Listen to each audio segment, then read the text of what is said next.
ఏ తప్పు చేయకపోయినా, ఎవరి జోలికి వెళ్ళకపోయినా, కేవలము మిమ్మల్ని చూసి ఓర్చుకోలేక అసూయతో మిమ్మల్ని ఎవరైనా బాధిస్తూ ఉన్నట్లయితే ఆ లెక్కలోకి తీసుకోకండి.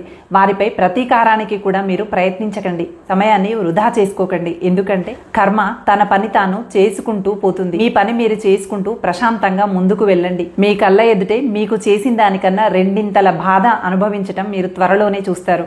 ఇది సృష్టి ధర్మం.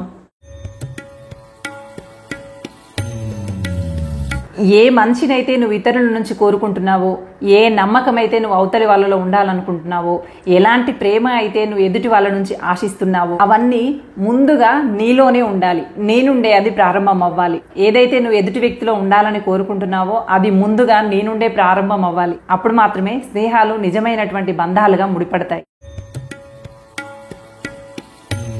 ఏదైనా కొత్త పనిని చేయాలని సంకల్పించుకొని ఆ పని చేయడం మొదలెట్టినప్పుడు మొదటగా నిన్ను చూసి నవ్వుతారు. ఆ తర్వాత గేలి చేస్తారు, వెక్కిరిస్తారు.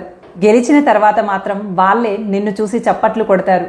అందుకని సరైంది అనిపిస్తే నీ పని నువ్వు చేసుకుంటూ వెళ్ళిపో. నీ చుట్టూ ఉన్నటువంటి వాళ్ళ మాటలు ఏ మాత్రం కూడా పట్టించుకోకు. కొంతమంది ఎప్పుడు కుటుంబం కోసమనో, పెద్దల కోసమనో, పిల్లల కోసమనో, అవసరాల కోసమనో బాధ్యతల మధ్య నలిగిపోతూ తమకు తాము ప్రాధాన్యతనిచ్చుకోరు. తమ జీవితాన్నంతా కూడా త్యాగం చేస్తూనే ఉంటారు. తమకు తాము ప్రాధాన్యత అనేది అస్సలు ఇచ్చుకోరు. నువ్వు బాగుంటేనే కదా కుటుంబం అంతా బాగుంటుంది.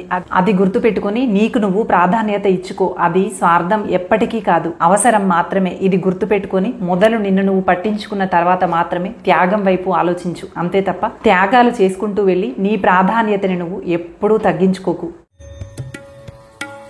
మాటలతో అరుస్తూనో, గోల చేస్తూనో, గగ్గోలు పెడుతూనో వ్యక్తిని ఓడించటం చాలా సులువే. కానీ ఆ మనిషి మనసును గెలుచుకోవటం మాత్రం చాలా కష్టం. మాటలతో ఓడించినంత మాత్రాన మనసుని గెలిచినట్టు ఎప్పటికీ కాదు. అందుకని మాటలతో ఓడించడం కన్నా మనసును గెలుచుకునేటువంటి ప్రయత్నం చేయడమే మంచిది. కోపంలో ఉన్నప్పుడు కానీ, చికాకులో ఉన్నప్పుడు కానీ ఎక్కువగా మౌనమే వహించు. ఎందుకు అంటే ఆ సమయంలో నీ నోటి నుంచి వచ్చేటువంటివి మాటలు కావు, మారణాయుధాలు. అవి గుచ్చుకొని ఎన్నో మనసులు గాయపడొచ్చు, ఎన్నో మనసులు మరణించొచ్చు కూడా. అందుకని ఆవేశము, కోపము, చికాకులో ఉన్నప్పుడు నీ నోటి నుంచి వచ్చేటువంటి మాటల కన్నా మౌనమే మంచిది. మీకు జీవితంలో బాధ వెంట బాధ వస్తూ ఎదురు దెబ్బలు తగులుతూ ఉన్నాయా? తట్టుకొని నిలబడు. మట్టితో పోరాడితే కానీ విత్తనం మొలకెత్తదు. అలాగే నువ్వు బాధతో కానీ, ఎదురు దెబ్బలతో కానీ పోరాడితే కానీ నీ విలువేంటో సమాజానికి చూపలేవు.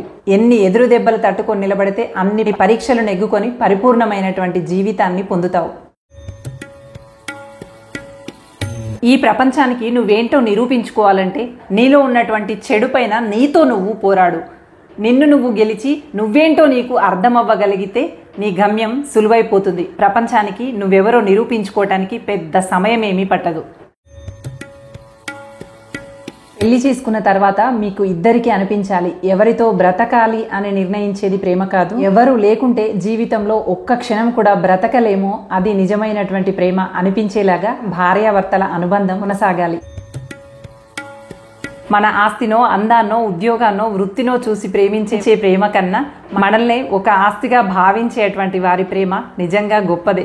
ఆస్తిని రక్షించుకోవటంలో ఎంత శ్రద్ధ వహిస్తారో మనల్ని ఆస్తిగా భావించినప్పుడు మనల్ని రక్షించుకోవటంలో కూడా అంతే శ్రద్ధ వహిస్తారనే కదా దాని అర్థం. మనల్ని ఒక ఆస్తిగా భావించేటువంటి వాళ్ళ ప్రేమ అమూల్యమైనటువంటిది. కొన్ని పరిచయాలు ఎలా ఉంటాయంటే వాళ్ళు మన జీవితంలోకి వచ్చి రాగానే ఎంతో సంతోషాన్ని మోసుకొని వస్తారు. వాళ్ళతో కాసేపు మాట్లాడామా చాలు, దూది పింజల్లా తేలిపోతూ ఉంటాము. ఎంతో ఆనందాన్ని అందిస్తూ ఉంటారు. అలాంటి వాళ్ళు ఏదైనా కారణాల వల్ల మనకు దూరమైనట్లయితే ఆ బాధ కూడా వర్ణనాతీతంగానే ఉంటుంది.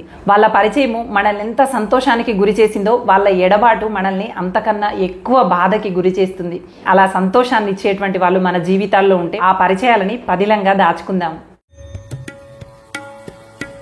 వికసించే పుష్పాన్ని ఎవ్వరు చూసినా చూడకపోయినా వికసిస్తూనే ఉంటుంది. నాట్యం చేసే నెమలిని ఎవరు పట్టించుకున్నా పట్టించుకోకపోయినా నాట్యం చేస్తూనే ఉంటుంది.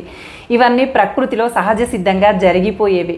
అదేవిధంగా మనల్ని కూడా ఎవరు పట్టించుకున్నా పట్టించుకోకపోయినా, మనం సాధించినటువంటి ఘనత గురించి ఎవరైనా పొగిడినా పొగడకపోయినా మనం ఏమీ పట్టించుకోవాల్సినటువంటి అవసరమే లేదు. వికసించేటువంటి పుష్పాన్ని ఎవ్వరూ పొగడట్లేరని, ఎవ్వరూ దాని వైపు చూడట్లేదని వికసించడం ఆగిపోతుందా చెప్పండి?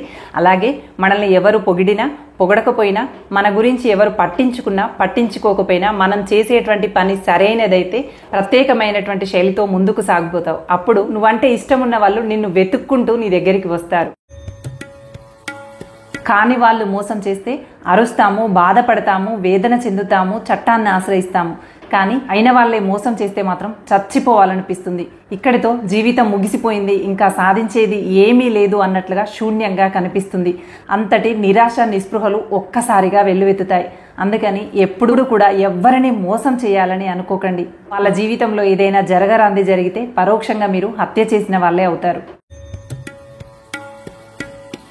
ఈ ప్రపంచానికి నువ్వేంటో నిరూపించుకోవాలంటే నీలో ఉన్నటువంటి చెడు పైన నీతో నువ్వు పోరాడు. నిన్ను నువ్వు గెలిచి నువ్వేంటో నీకు అర్థమవ్వగలిగితే నీ గమ్యం సులువైపోతుంది. ప్రపంచానికి నువ్వెవరో నిరూపించుకోవటానికి పెద్ద సమయం ఏమీ పట్టదు. మీలో కనుక మంచి వ్యక్తిత్వం ఉన్నది అని మీరు గట్టిగా నమ్మగలిగితే వ్యక్తుల్ని మీరెప్పుడూ కోల్పోలేరు. ఆ వ్యక్తులే మిమ్మల్ని కోల్పోతారు. ఇది గుర్తుపెట్టుకొని వ్యక్తులంతా నాకు దూరం అవుతున్నారే అని చెప్పి ఎప్పుడూ బాధపడకు. ఎందుకంటే వ్యక్తుల్ని నువ్వు కోల్పోవట్లేవు, ఆ వ్యక్తులే నిన్ను కోల్పోతున్నారు. కాబట్టి మంచి వ్యక్తిత్వం కలకాలం కాపాడుకో.